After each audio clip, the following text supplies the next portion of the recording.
Good evening and welcome back.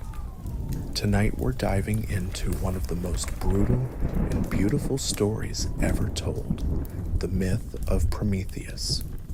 A tale that begins with an act of love and ends with torment that stretches across eternity. This isn't the sanitized version you might have heard in school. This is the full story, with all its darkness, all its complexity, and all the questions it raises about what it means to defy the gods for the sake of humanity. We'll explore how a single act of compassion ignited a war between heaven and earth, and why Zeus chose a punishment so cruel that it still haunts us thousands of years later. As always, I'd love to know where in the world you're listening from, and what time is it for you? Whether you're settling in for the night or looking for an escape into the ancient world, I'm glad you're here with me. Now, let's begin. Picture a world shrouded in endless twilight. No warm hearth glowing in the darkness. No forge hammering metal into tools. No flickering flame to hold back the wild things that prowl at the edge of human settlements. This was the world of early humanity, and it was cold, dangerous, and desperately fragile. The humans of this age lived like frightened animals, huddling together in caves, gnawing raw meat with their teeth, their eyes always scanning the darkness for threats they could barely comprehend. They had minds capable of wonder, hands capable of creation, hearts capable of love, but they lacked the one thing that could transform them from prey into masters of their own destiny. Fire belonged to the gods alone. In the halls of Olympus, Zeus had made this decree with the absolute authority of a king who brooks no challenge. Fire was divine power made manifest, the very essence of creation and destruction. It could forge weapons, cook food, provide warmth, and light the darkness. Most importantly, it could transform clay and metal into works of art and tools of incredible sophistication. Fire was civilization itself, and Zeus intended to keep it far from mortal hands. But among the Titans who had survived the Great War, there was one whose heart ached as he watched humanity struggle in their darkness. His name was Prometheus, and he was different from his divine kin in ways that would prove both his greatest strength and his ultimate doom. Prometheus was not like the other immortals. Where they saw humans as amusing pets or useful servants, he saw potential. Where they felt indifference or contempt, he felt something far more dangerous to the established order. He felt compassion. The name Prometheus means forethought, and he possessed the rare gift of seeing not just what was, but what could be. When he looked upon humanity, he didn't see the cowering, desperate creatures that scratched out a meager existence in the wilderness. He saw what they could become if given the tools to unlock their potential. He saw cities rising from empty plains, their walls glowing with the light of countless fires. He saw farmers cultivating fields with precision, their crops growing strong under the protection of controlled burns.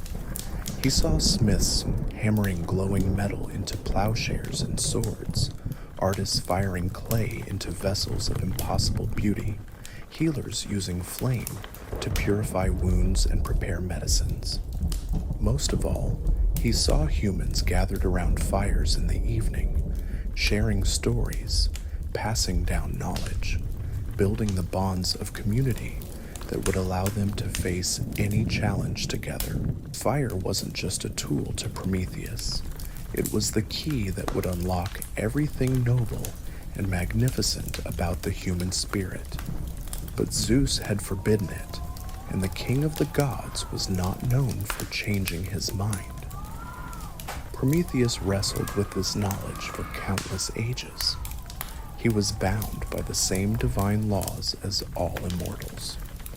To steal from Zeus was not merely theft, it was a revolution.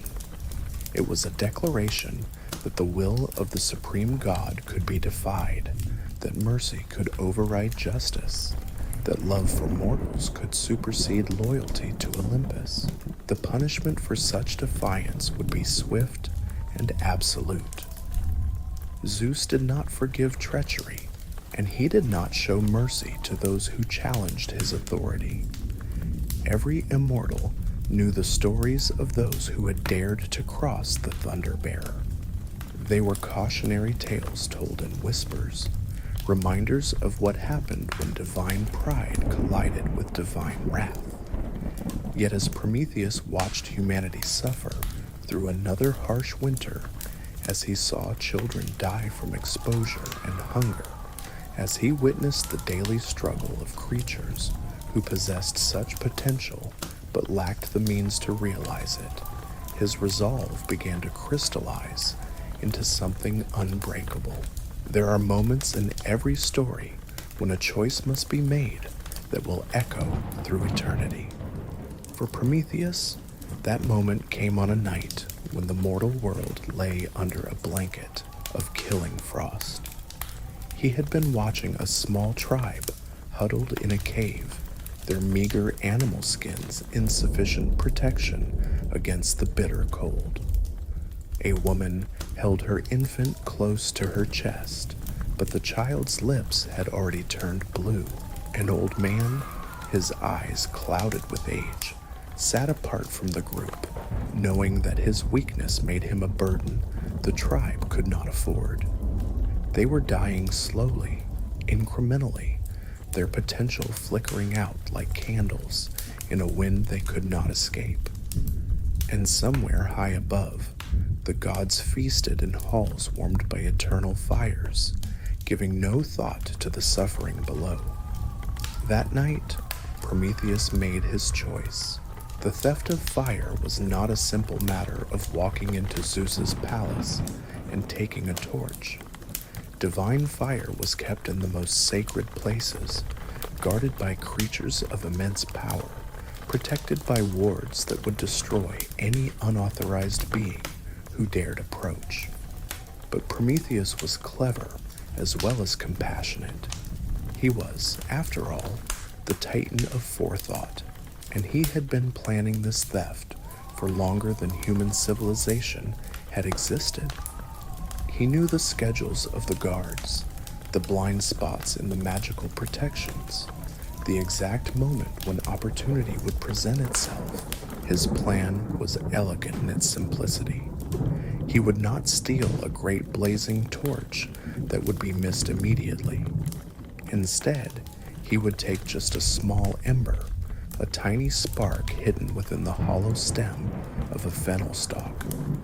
Such a theft might go unnoticed long enough for him to complete his mission. The journey to Mount Olympus was fraught with dangers that would have destroyed any mortal, but Prometheus was no ordinary being. He moved through the divine realm like a shadow, avoiding the paths where other gods might walk, staying always in the spaces between spaces where even immortal eyes could not penetrate. When he reached the chamber where the sacred fire burned eternally, he paused for a moment to consider the magnitude of what he was about to do. This was not merely theft. This was the beginning of a new age, the moment when humanity would step out of darkness and into the light of their own potential. But it was also the moment when he would become a criminal in the eyes of every god, the moment when he would transform from a respected member of the divine community into a fugitive whose very existence would be seen as an affront to the natural order. The sacred flame danced before him, beautiful and terrible in its purity. It held within its depths the power to create and destroy, to build and burn to elevate humanity to heights they had never imagined, or to consume them entirely if they proved unworthy of its gift. Prometheus reached forward with the hollow fennel stalk, and in that instant, everything changed forever. The theft itself was swift and silent.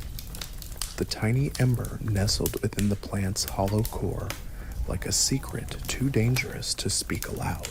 But as Prometheus began his journey back to the mortal world, he felt the weight of what he carried growing heavier with each step. This was not just fire, this was revolution. This was the moment when the cosmic order would be challenged, when the boundaries between mortal and divine would blur, when humanity would take its first step toward becoming something greater than the gods had ever intended them to be. The descent from Olympus was a journey through worlds within worlds. Prometheus moved like a thief in the night, but he carried himself with the dignity of a liberator. Each step down the sacred mountain brought him closer to a moment that would reshape the relationship between heaven and earth forever. He could feel the ember's warmth pulsing within the fennel stalk, a heartbeat of potential that seemed to grow stronger as he approached the mortal realm. This tiny spark contained within it the power to transform everything humanity had ever known. It was agriculture and industry, art and science, the warm glow of home and the fierce light of discovery. But it was also war and destruction, the flames that would consume forests and cities, the fire that would forge weapons capable of terrible carnage. Prometheus knew this. He had seen the future with his gift of foresight, had witnessed the double-edged nature of every blessing he was about to bestow upon mankind. He had seen humans use fire to clear land for farming, but also to burn the homes of their enemies. He had seen them gather around hearths to share wisdom and love, but also to plot revenge and betrayal. He had seen the smoke rising from altars where they would worship gods with grateful hearts, and from battlefields where they would fall by the thousands. Yet still he descended, because he had also seen the other path. The path where humanity remained in darkness, where their potential withered away like flowers in an endless winter, where they became nothing more than clever animals, their brief lives flickering out without meaning, without legacy, without hope. When Prometheus finally reached the mortal world, he found the same tribe he had watched suffer through the killing frost. They were barely alive, their numbers fewer than before, their eyes hollow with hunger and despair. The woman still held her child, though the infant's breathing was so shallow it barely stirred the air. The old man had moved even further from the group, preparing for a death that seemed both inevitable and merciful. But now Prometheus would change everything. He approached them not as a god in his full terrible glory, but as a stranger who might offer aid. He knew that to reveal his true nature would inspire fear rather than trust, and what he was about to do required their participation, their willingness to accept a gift that would forever alter their destiny.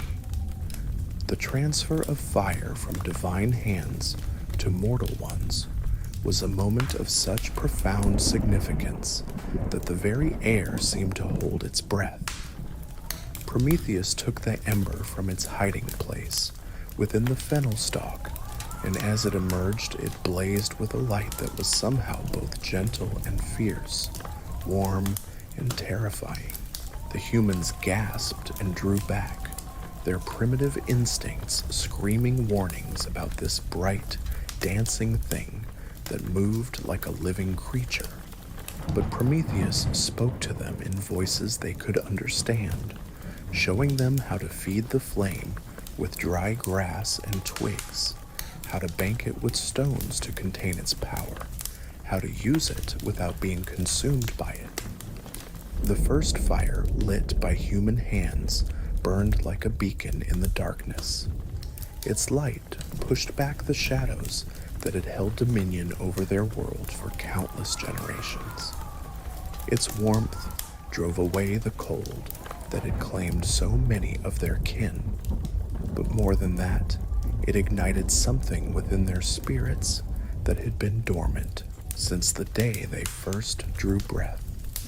They began to stand straighter, their eyes, which had been focused always on the ground, seeking scraps and shelter, began to lift toward the horizon. They looked at each other, not as fellow victims of a harsh world, but as partners in a grand adventure that was just beginning.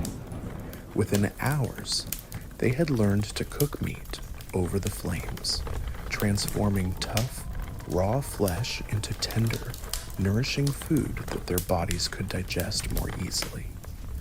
They discovered that the smoke could preserve meat for future meals, that the heat could dry fruits and vegetables, that the light could extend their useful hours far beyond the setting of the sun. But the true magic happened when night fell and they gathered around their fire in a circle. For the first time in their existence, the darkness held no terror. They could see each other's faces clearly, could read expressions and emotions that had been hidden in shadow. They began to talk, not just the grunts and simple communications they had used before, but real conversation, the sharing of thoughts and dreams and fears. Stories began to emerge from their lips, tales of the day's hunt, memories of loved ones lost, dreams of what tomorrow might bring.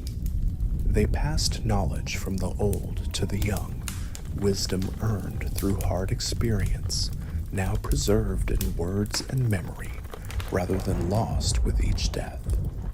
Art followed close behind. They began to see beauty in the flames themselves, in the way the light danced and flickered, in the colors that emerged when different materials were burned. They started to decorate their tools and shelters, not just for function, but for the simple joy of creating something beautiful in a world that had offered them little beauty before. And as the nights passed and more fires were lit, as the knowledge spread from tribe to tribe, like the very flames they now tended, humanity began its first tentative steps toward civilization. They learned to shape clay and fire it into vessels. They discovered that certain stones, when heated, would yield metal that could be hammered into tools far superior to anything they had known. They began to work together in new ways, organizing themselves around the shared task of keeping the fire alive, understanding that this precious gift required constant vigilance and care. Leaders emerged, not just the strongest or the most aggressive, but those who understood the fire's needs, who could plan for the future, who could make decisions that would benefit the entire group. Prometheus watched all of this unfold with a mixture of joy and trepidation.